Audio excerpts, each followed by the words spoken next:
What's going on, everyone? It's episode 257 of Manage the Wild. I'm your host, Nick Madsen. It's a late one. It's 10:30 at night. I haven't done a podcast yet, so we're sitting down to do one.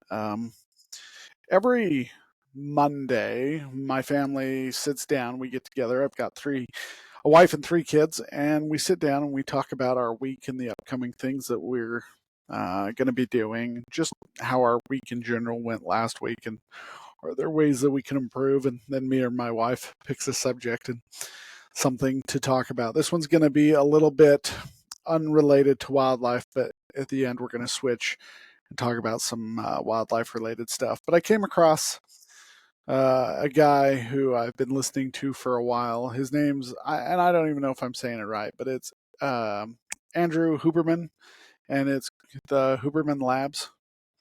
And he put out a post the other day in which he asked people he's doing something for the month of December, asked people to follow him on it. It's called the Pennebaker Writing Protocol. 1 day per week for the 15 minutes for 4 weeks total. You write about the same super challenging life event each time. 200 plus peer-reviewed studies report the positive and persistent mental and physical shifts the protocol induces. When you first start out, it talks about how it's difficult when you are writing this because you're putting a lot of pressure on yourself, and you're probably writing about some things that you may not want to talk about. It's almost like you're doing therapy. But then he talks about you can destroy each session afterwards. It was kind of fun. We did it with my kids. They are 11 and 13. We did it with them today. And they ended up taking their writing and throwing it in the fireplace, and we lit it on fire. It was kind of cool. But I just did it with wildlife, a separate session by myself with wildlife. Like, why do I like wildlife? Why is it important to me? What do I hope to accomplish? And it was just an amazing. It brings up feelings of uncomfortable feelings, I guess you could say, where you feel very vulnerable about the directions you are headed and the things you're pursuing. It also brings a little bit of clarity. So I suggest you guys try that, or at least look into it. It's kind of fun. Just 15 minutes, one time a week, write about the same subject. For me, it was important that I throw mine away or delete it, because then when I come back next week, I want to see if what I've written has changed from the way I wrote today. So it'll be very interesting, but I think you guys should go ahead and give it a try. All right, speaking of social media posts, the other day on my social media account on Instagram and Facebook, I posted a picture of a sheep. I've been calling it a shelk. I saw this guy, this female. I saw this female back in the fall. There was a group of elk that was out in the meadow, and I scared them, and they all took off running, and a little ewe followed them. And now the ewe has shown up on the elk feed row that I'm feeding on. And it's kind of an odd thing, and it's kind of funny to joke about, but there's a darker side to this situation that, if it plays out, could end poorly for a lot of species. Now, one sheep on a feed row is not going to outcompete elk for feed. That's obvious. What happens is animals in general, whether they're wildlife or domestic, carry diseases, and some things are affecting them, and other things they have, but it doesn't affect them, but it will affect other species. So domestic sheep have a whole host of diseases. There's some respiratory diseases out there that really affect bighorn sheep, and there's a few others, like a couple of diseases that cause anemia.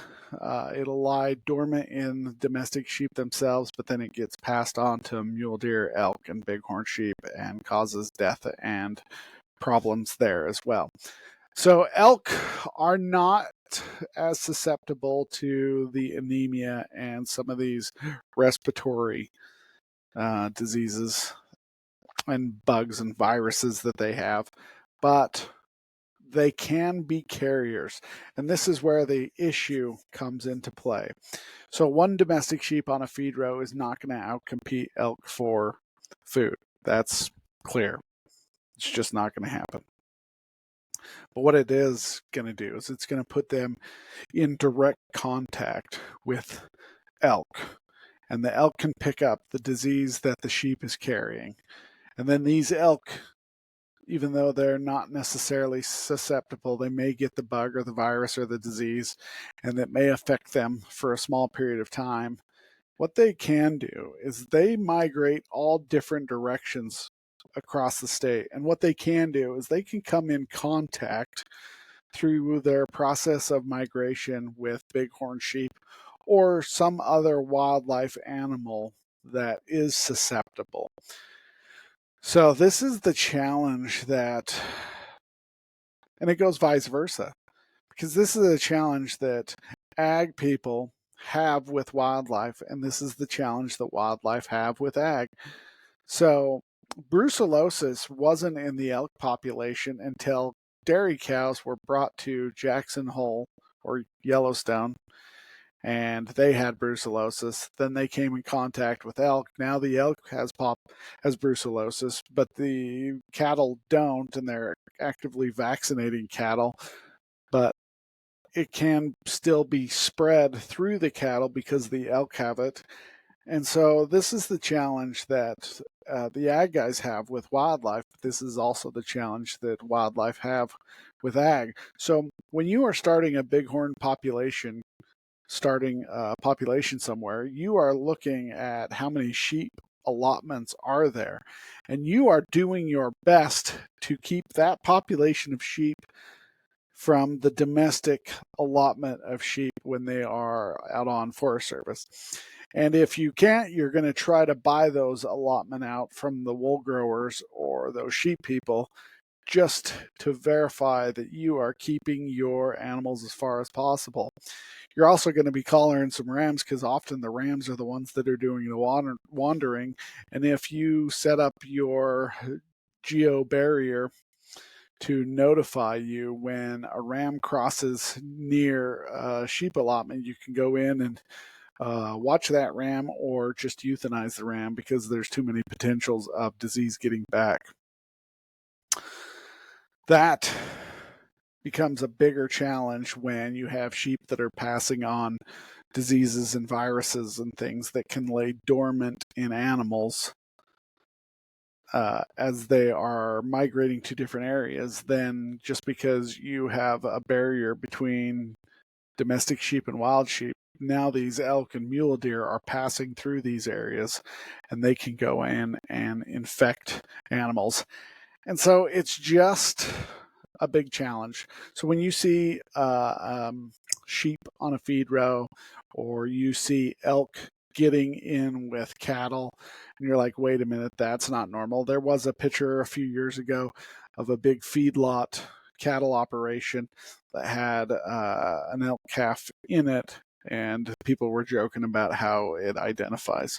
But the challenge is disease can be spread both ways, and there's really not a whole lot you can do. You just hope it doesn't come near you.